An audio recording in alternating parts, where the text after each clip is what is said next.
तो स्टूडेंट्स, हम लोग आज क्लास में अभी केमिस्ट्री का इंट्रोडक्शन करेंगे और इंट्रोडक्शन में जानेंगे कि कौन कौन सा अपने इस 12th क्लास में चैप्टर्स हैं केमिस्ट्री में और किस किस पार्ट में क्लासिफाइड है।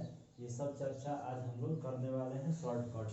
ये सब क्लास में वैसे सब बता चुके हैं, लेकिन ये फर्स्ट वीडियो है, इसलिए इंट्रोडक्शन ज़रूरी हो जाता है। कहाँ से कौन कौन सा चैप्टर है, उससे एग्जाम में कितना मार्क्स का आता है, से किस चैप्टर का क्या इम्पोर्टेंस है। तो आज हम लोग थोड़ा इंट्रोडक्शन करेंगे और इसलिए थोड़ा सा ध्यान से इसको समझना है, क्या क्या कैसे कैसे अपने इस 12th क्लास में पढ़ना है। तो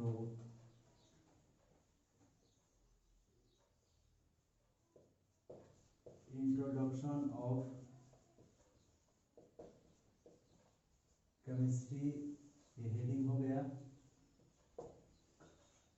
तो सबसे पहले केमिस्ट्री को क्लासिफाइड करके हम लोग पढ़ते हैं।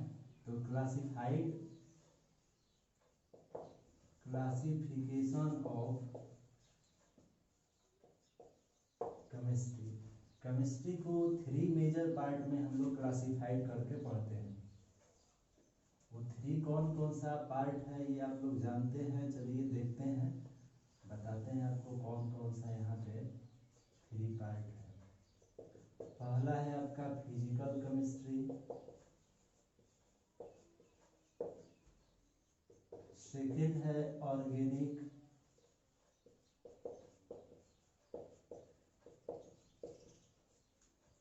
और थर्ड में इनऑर्गेनिक।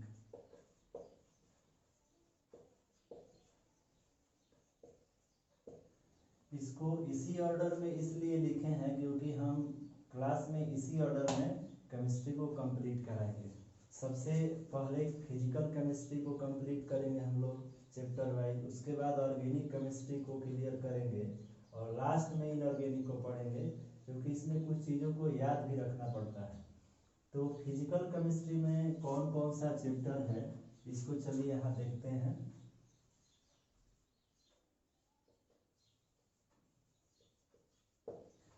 ट्वेल्थ क्लास में फिजिकल केमिस्ट्री में 5 मेजर चैप्टर्स हैं जो 11th क्लास से सीधे रिलेशन में आते हैं। जैसे फिजिकल केमिस्ट्री का जो पहला चैप्टर है एनसीईआरटी में, वो सॉलिड स्टेट है, और सेकेंड चैप्टर आपका सॉल्यूशन है, जिसको लिक्विड स्टेट भी बोल सकते हैं। और सेकेंड चैप्टर है, थर्ड चैप्टर है आपका इलेक्ट्रोकेमिस्ट्री,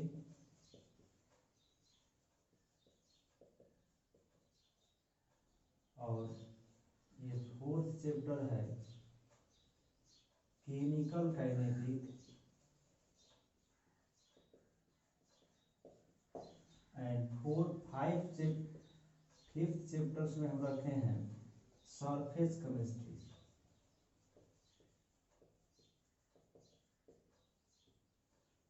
तो हम लोग जो क्लास में स्टडी करेंगे इसमें सबसे पहले सॉल्यूशन से स्टार्ट करते हैं और उसके बाद इलेक्ट्रोकेमिस्ट्री पढ़ेंगे, केमिकल काइनेटिक, सरफेस केमिस्ट्री, और लास्ट में आपको सॉलिड स्टेट का चर्चा कराएंगे। तो यहाँ पे सॉलिड स्टेट जो है, इस बार से सीबीएसई से सॉलिड स्टेट को निकाल दिया गया है। मतलब सीबीएसई में सॉलिड स्टेट से क्वेश्चन नहीं आएगा और अदर बोर्ड में आएगा।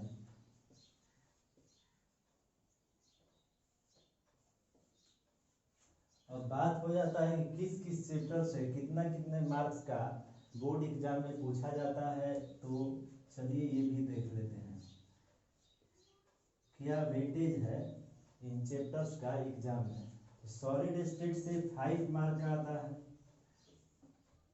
सॉल्यूशन से भी उसी तरह से 5 मार्क का आता है,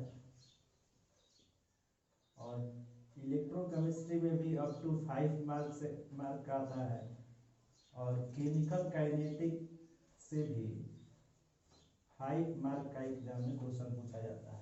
उसी तरह सरफेस केमिस्ट्री से भी 4 अप टू 5 मार्क एग्जाम में, बोर्ड एग्जाम में पूछा जाता है, चाहे वो कोई भी बोर्ड एग्जाम हो, सीबीएसई हो, बिहार बोर्ड हो, झारखंड बोर्ड हो, ICSE board, any other board में सेम पैटर्न है और यही वेटेज है इस चैप्टर्स का। तो हम लोग का जो क्लास होगा चैप्टर्स का वो एनसीईआरटी बेस्ड होगा सारा थ्योरी, और जो न्यूमेरिकल क्वेश्चन है एनसीईआरटी से भी बनाएंगे और आरसी मुखर्जी से भी क्वेश्चन को सॉल्व करेंगे। तो न्यूमेरिकल ज़्यादातर इससे आता है, थ्योरेटिकल भी आता है जो डेरिवेशन है, मैथ का इसमें बहुत ज़्यादा रोल होगा फिजिकल केमिस्ट्री में, और ये बहुत मेजर पार्ट है केमिस्ट्री का। तो हम लोग वैसे क्लास में सॉल्यूशन चैप्टर को पढ़ रहे थे, जो 50% कंप्लीट भी कर चुके हैं, इसको 50% से लगभग ज़्यादा ही कंप्लीट कर चुके हैं। हम लोग क्वांट ऑफ फैक्टर पढ़ रहे थे क्लास में, जो कि वीडियो पहले से ही अपलोड है। अभी ऑर्गेनिक केमिस्ट्री का, इनऑर्गेनिक केमिस्ट्री का जब स्टार्ट होगा तब इसका इंट्रोडक्शन क्लास उसी समय होगा, क्योंकि ज़्यादा हो जाएगा यहाँ पे। तो जब स्टार्ट करेंगे ऑर्गेनिक केमिस्ट्री उसी समय बताएंगे इसमें कौन कौन सा चैप्टर्स है पढ़ना, इनऑर्गेनिक में क्या क्या है। अभी हम लोग फिजिकल केमिस्ट्री को ही स्टार्ट करने वाले हैं और इसको कंटिन्यू करेंगे। तो सॉल्यूशन चैप्टर में हम लोग अभी तक क्या क्या पढ़ चुके हैं इसको देख लेते हैं, और उसके बाद जहाँ से क्लास स्टार्ट था वहाँ से कंटिन्यू चर्चा स्टार्ट करेंगे। तो इस चैप्टर में हम लोग बेसिक कॉन्सेप्ट ऑफ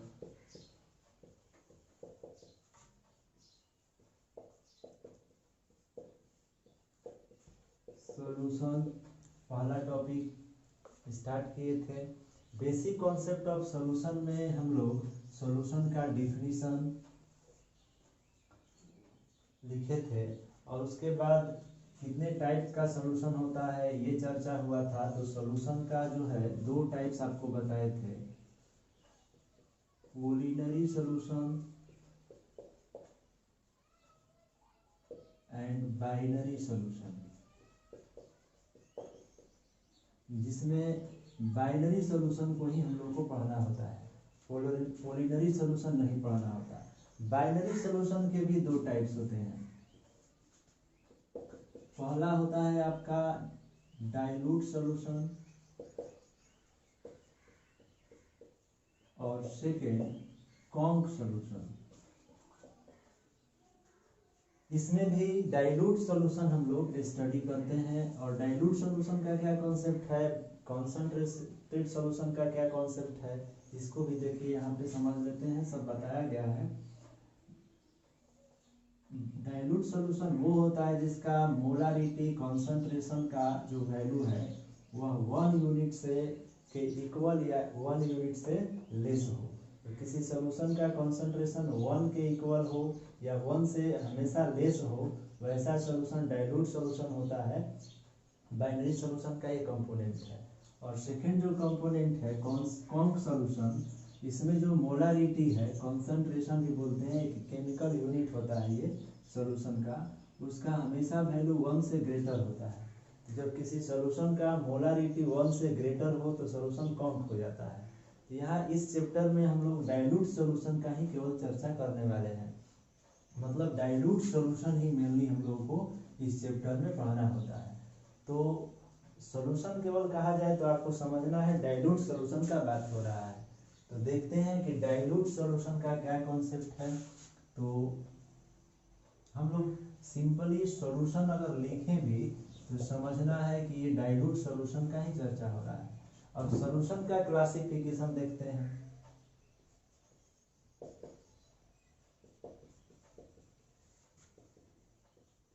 ये सब चर्चा हम लोग कर चुके हैं क्लास में, नए लोग जो वीडियो देखेंगे उनको भी समझ में बात आए, इसलिए ये सब फिर से बताया जा रहा है।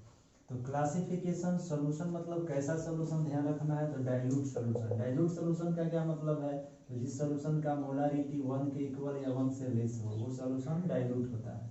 तो डाइल्यूट सॉल्यूशन को ही 2 पार्ट में क्लासिफाइड हम लोग, 2 कंपोनेंट इसके होते हैं। डाइल्यूट सॉल्यूशन के कंपोनेंट का यहाँ पर चर्चा होगा। क्लासिफिकेशन थोड़ा इसके बाद किया जाएगा। तो यहाँ लिखते हैं कंपोनेंट ऑफ सॉल्यूशन।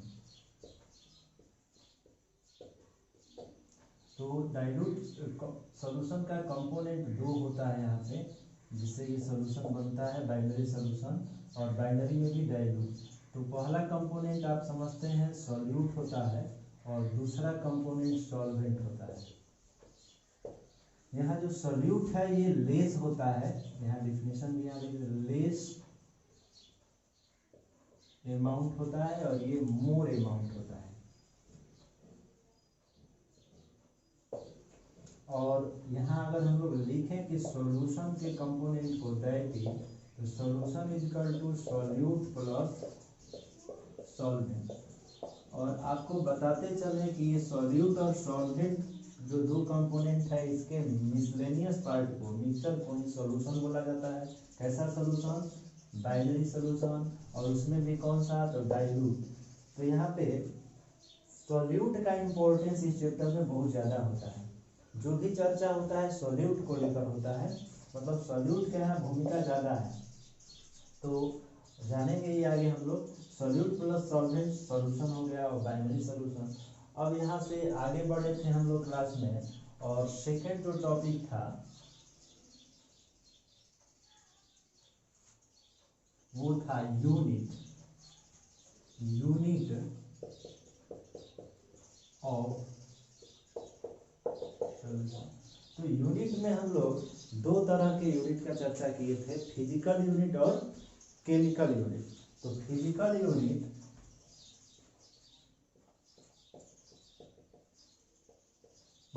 का यहाँ बहुत ज़्यादा इम्पोर्टेंस होता है इस चैप्टर में। बिना यूनिट के आगे हम लोग चैप्टर को नहीं समझ पाएंगे, तो इसलिए इसको बहुत ध्यान से समझना होता है। फिजिकल यूनिट और केमिकल यूनिट। फिजिकल यूनिट में परसेंटेज है, और परसेंटेज भी कई फॉर्म में होता है। Percentage of mass by mass, जिसको हम लोग percentage of weight by weight से इंडिकेट करते हैं। सेकेंड जो है percentage of volume by volume.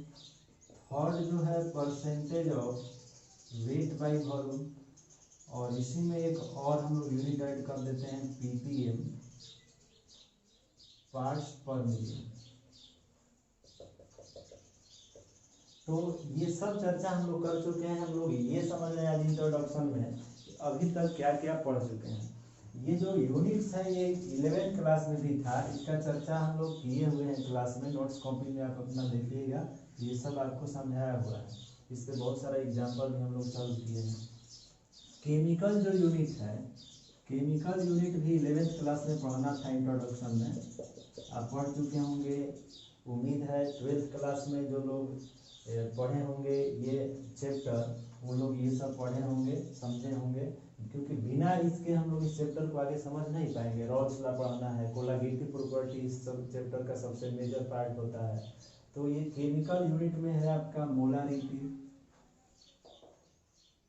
दूसरा है मोलारिटी, थर्ड है मोल फ्रैक्शन, फोर्थ है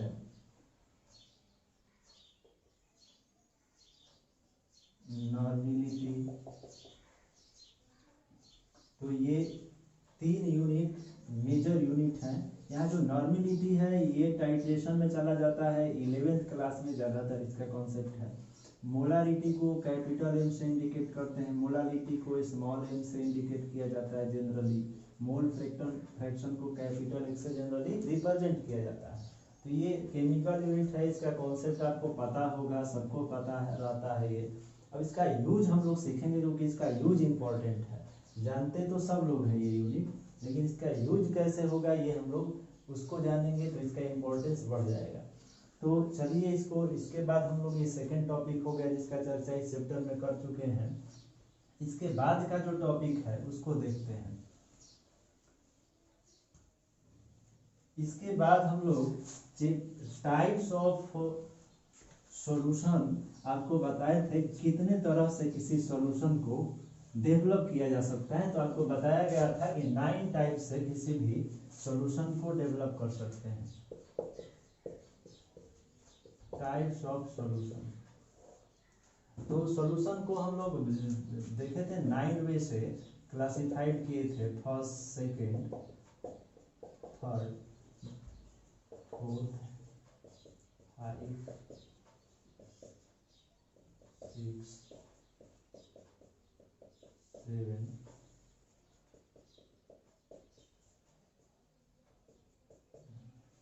फर्स्ट था लिक्विड इन लिक्विड,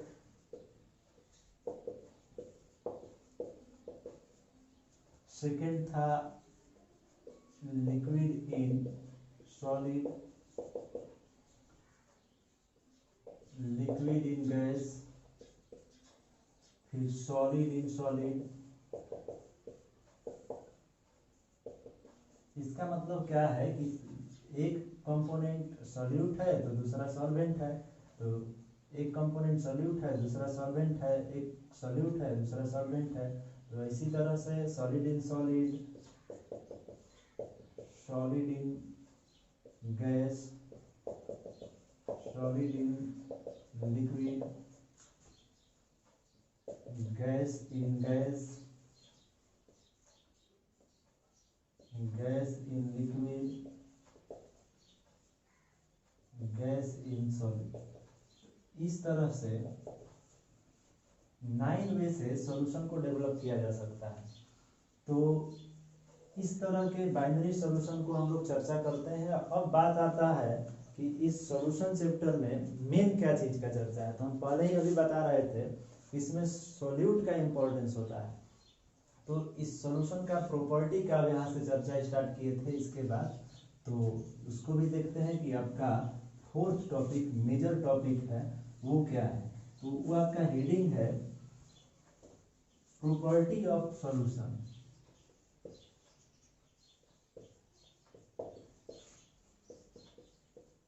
क्योंकि हम लोग जानते हैं किसी भी क्वांटिटी का दो प्रॉपर्टी होता है, फिजिकल प्रॉपर्टी और केमिकल प्रॉपर्टी।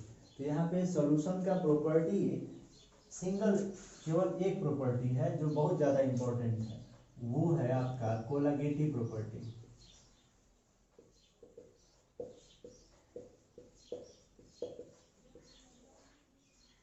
कोलागेटिव प्रॉपर्टी क्या है ये भी आपको बता चुके हैं क्लास में। तो अगर इसको एक बार फिर से डिफाइन किया जाए तो देखिए, आप ध्यान से समझिएगा। कोलागेटिव प्रॉपर्टी सॉल्यूशन में सॉल्यूट के लिए डिफाइन किया जाता है। ये अगर इसको समझ कॉन्सेप्ट से समझा जाए तो ये प्रॉपर्टी आपको बताता है कि कोई भी सॉल्यूशन सॉल्यूट के अमाउंट से डिपेंडेंट होता है। मतलब किसी सॉल्यूशन में सॉल्यूट का क्या अमाउंट है उससे वो सॉल्यूशन इफेक्टिव होता है, न कि सॉल्यूट के नेचर या साइज से। तो ऐसे प्रॉपर्टी को सॉल्यूशन का कोलागेटिव प्रॉपर्टी के नाम से जाना जाता है। इसको हिंदी में अणुसंख्य धर्म कहा जाता है। तो अगर इसको हम लोग डिफाइन करें तो लिख सकते हैं यहाँ,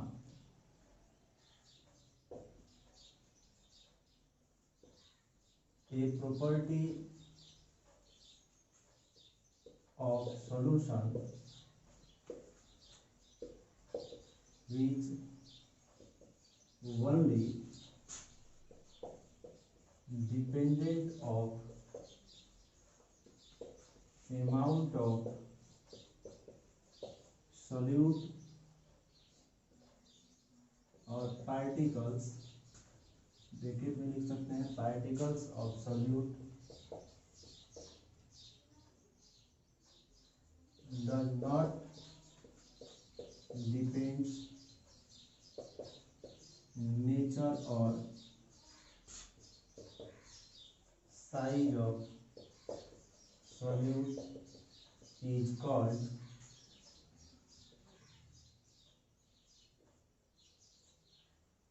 कोलागेटिव प्रॉपर्टी।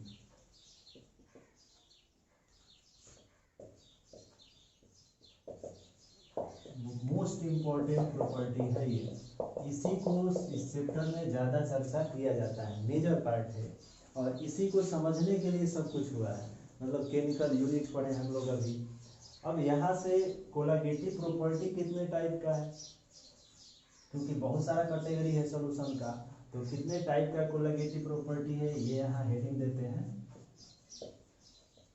Types of कोलैगेटिव property. एक बात यहाँ ध्यान देने का है कि यहाँ जो कोलैगेटिव प्रॉपर्टी का डिफिनीशन है, ये प्रॉपर्टी का मेन, वो डिपेंडेंट है अमाउंट ऑफ सॉल्यूट से, तो यहाँ फोकस करना है। अमाउंट ऑफ सॉल्यूट से ही ये प्रॉपर्टी इफेक्टेड होगा, तो जो भी चर्चा है वो सॉल्यूट पे होगा, सॉल्यूशन का सॉल्यूट जो है मेजर पार्ट है। तो यहाँ पे टाइप्स ऑफ कोलैगेटिव प्रॉपर्टी को देखा जाए तो ये 4 टाइप का होता है।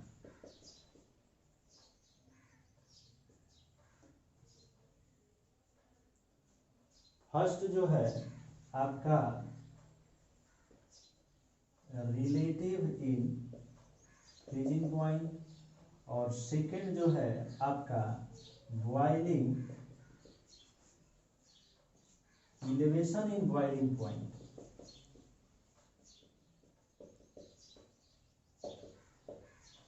एंड थर्ड जो है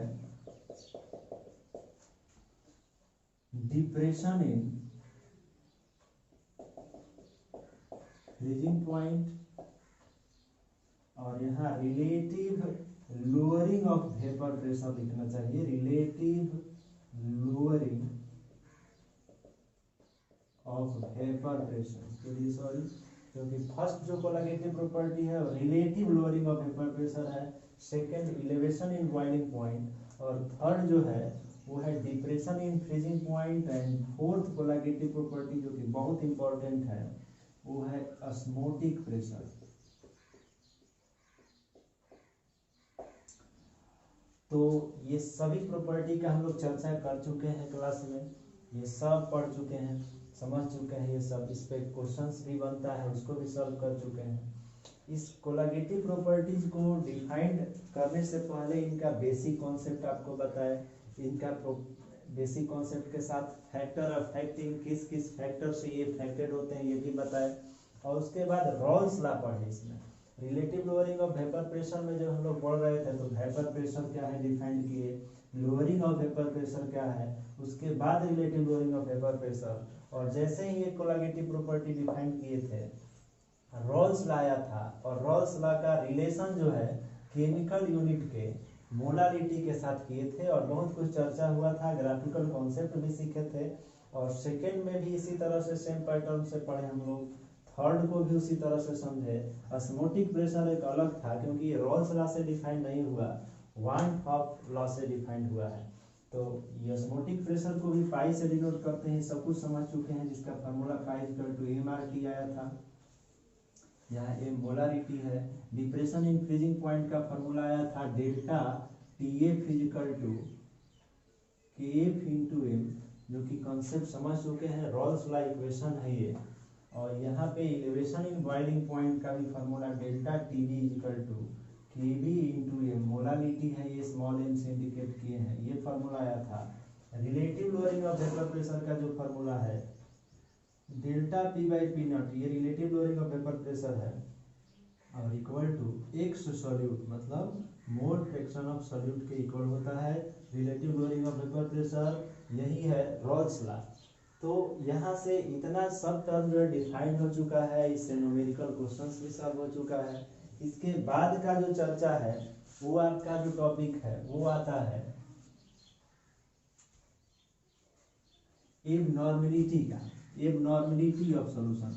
जब कोई सॉल्यूशन एबनॉर्मल हो जाए तो देखा गया था, वो सब भी बताए हैं आपको वीडियो में, कि जब कोई सॉल्यूशन एबनॉर्मल हो जाता है तो वहाँ रॉल्स लॉ वर्क नहीं करता है, तो उसको भी देखते हैं।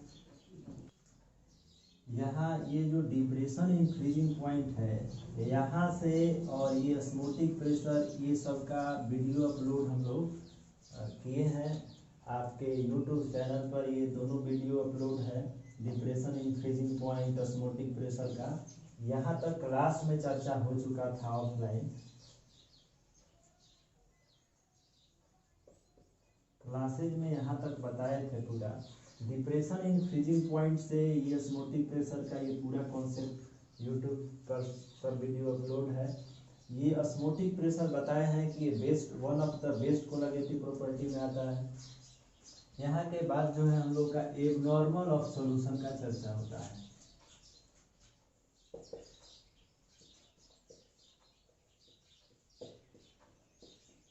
और ये भी YouTube पर अपलोड है, ये एबनॉर्मल ऑफ सॉल्यूशन का भी वीडियो। तो एबनॉर्मल ऑफ सॉल्यूशन में हम लोग समझते बताए हैं उसमें कि कब सॉल्यूशन एबनॉर्मल होता है, कंडीशन क्या होता है। कुछ ऐसे सॉल्यूट हैं जो सॉल्यूशन में ऐड किए जाते हैं तो वहाँ सॉल्यूशन एबनॉर्मल हो जाता है, मतलब कि एक्सपेरिमेंटल वैल्यू का कुछ अलग आ जाता है और थ्योरेटिकल वैल्यू कुछ अलग आता है। जो रॉल्स लॉ से थ्योरेटिकल वैल्यू निकालने का व्यवस्था है। तो रॉल्स लॉ से एबनॉर्मलिटी ऑफ सॉल्यूशन में जब वैल्यू निकालते थे देखे हैं तो अलग वैल्यू आ जाता था, और एक्सपेरिमेंट से जब वैल्यू फाइंड होता था तो अलग वैल्यू आ जाता था। तो वैसे सॉल्यूशन को कहा गया कि एबनॉर्मल है, और उस कंडीशन को डिफाइन करने के लिए वांट ऑफ फैक्टर का यूज किया गया था। वांट ऑफ फैक्टर को हम बताए हैं, आपको समझाए हैं, वो वीडियो में है कि स्मॉल आई से इंडिकेट किया जाता है। हम लोग उसी कंडीशंस में पढ़ रहे थे वांट ऑफ फैक्टर में ही कि वो तीन कंडीशन से, चार कंडीशन से डिफाइंड होता है, क्योंकि चार कंडीशन है किसी सॉल्यूशन के एबनॉर्मल होने का। जो पहला कंडीशन है वो है कि जब सॉल्यूट सॉल्यूशन में ऐड किया जाए या सॉल्वेंट में ऐड किया जाए तो डिसोसिएट हो जाए। तो जब कोई सॉल्यूट डिसोसिएट हो जाता है तो वह सॉल्यूशन एबनॉर्मल हो जाता है। दूसरा कंडीशन था इलेक्ट्रोलाइट्स हो जाए।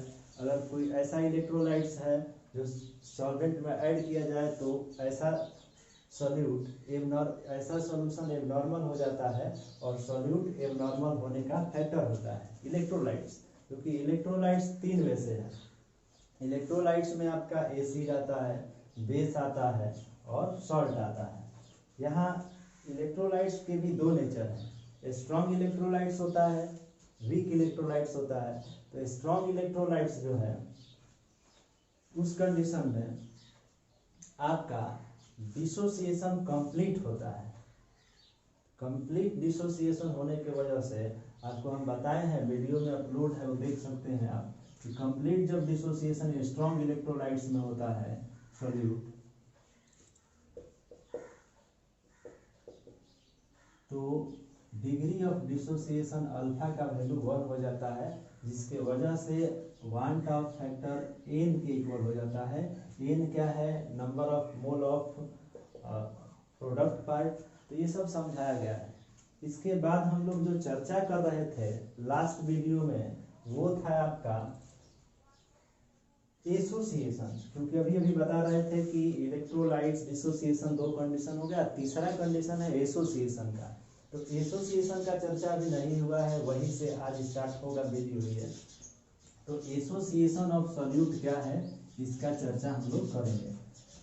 जब एसोसिएशन हो जाए किसी सॉल्यूट का तो उस समय वांट ऑफ फैक्टर कैसे फाइंड आउट किया जाए ये हम लोग आज चर्चा करेंगे, और यहीं से आगे का चर्चा है। तो अब यहाँ के बाद आपके नोट्स कॉपी में नहीं होगा थ्योरी, तो यहाँ से आपको नोट्स करते जाना है जो बताने जा रहे हैं।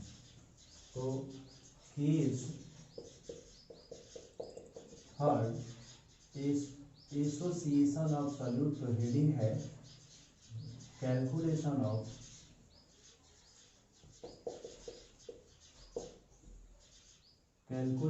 Of want Hoff factor. अब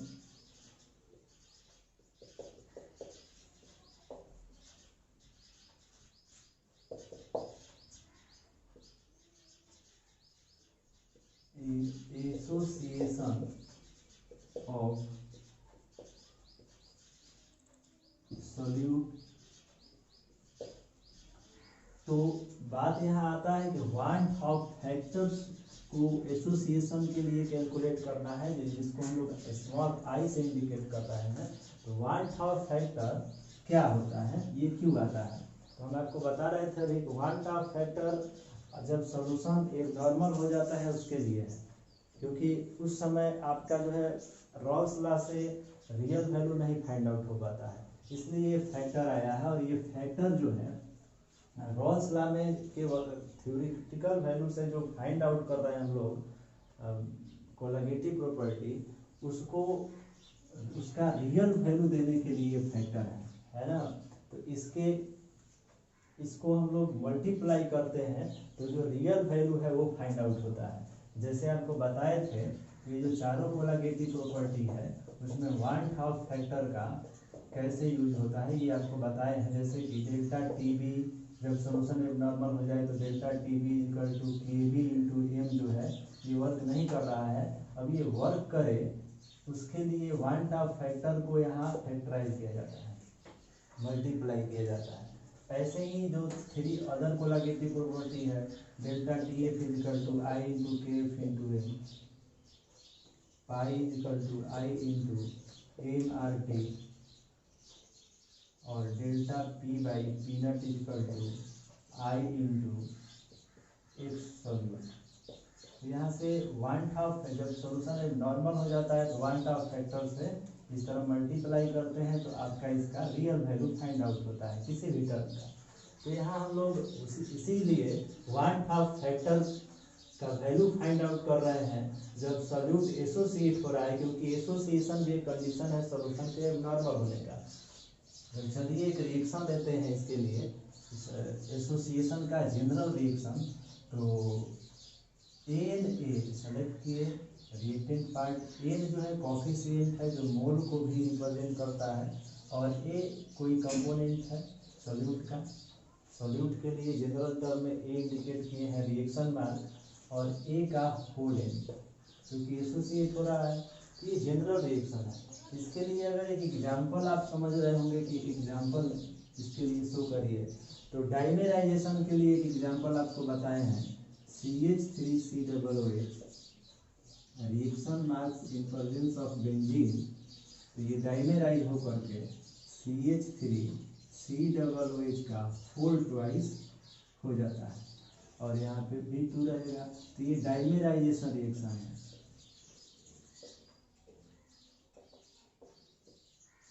इसके लिए एग्जाम्पल हो गया है, क्योंकि ये जनरल थ्योरी है इसलिए हम लोग यहाँ एक पार्टिकुलर एग्जाम्पल नहीं ले सकते हैं।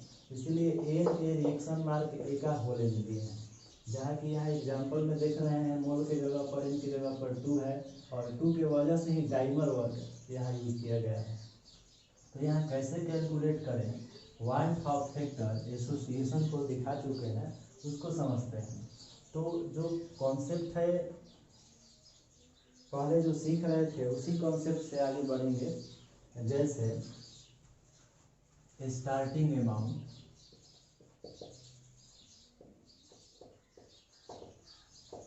स्टार्टिंग अमाउंट सेलेक्ट करते हैं रिएक्टेंट पार्ट का, जिसको हम लोग बिफोर एसोसिएशन अमाउंट भी बोल सकते हैं।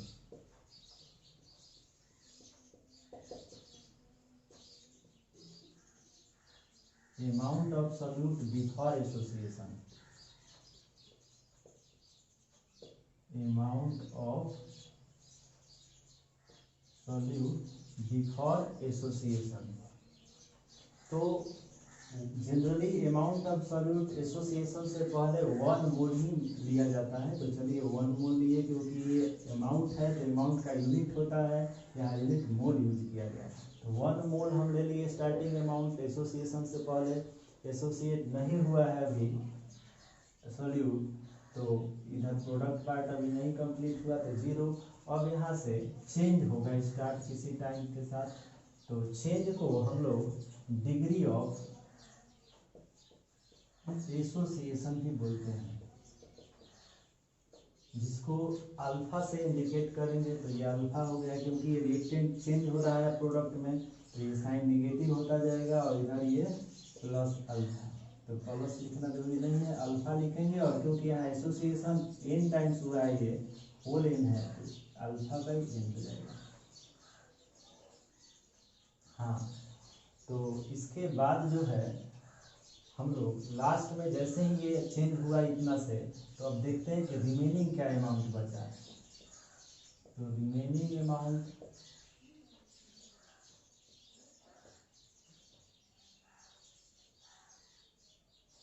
Of solute after association,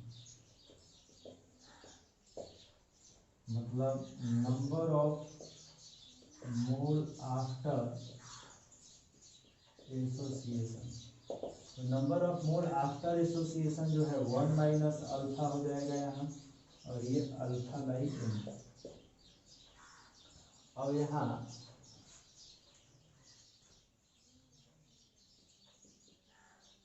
total number of mole after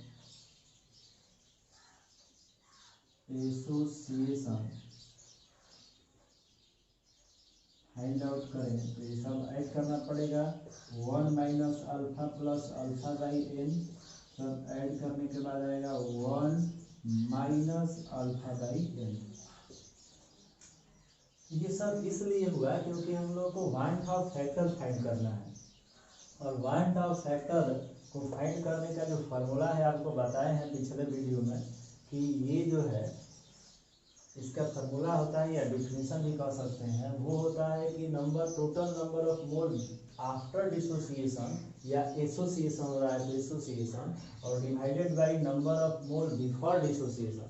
मतलब ये जो फैक्टर है वांट ऑफ, ये फैक्टर एक रेशियो है किसका, तो बिफोर डिसोसिएशन में जो अमाउंट है और आफ्टर डिसोसिएशन में जो अमाउंट है और बिफोर डिसोसिएशन में जो अमाउंट है उसका जो रेशियो है, उस रेशियो को ही वांट ऑफ फैक्टर बोला जाता है।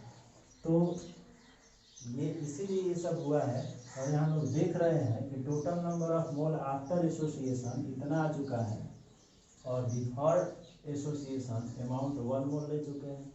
तो यहाँ पे वांट ऑफ फैक्टर जो है आसानी से यहाँ फाइंड आउट अब हो जाएगा।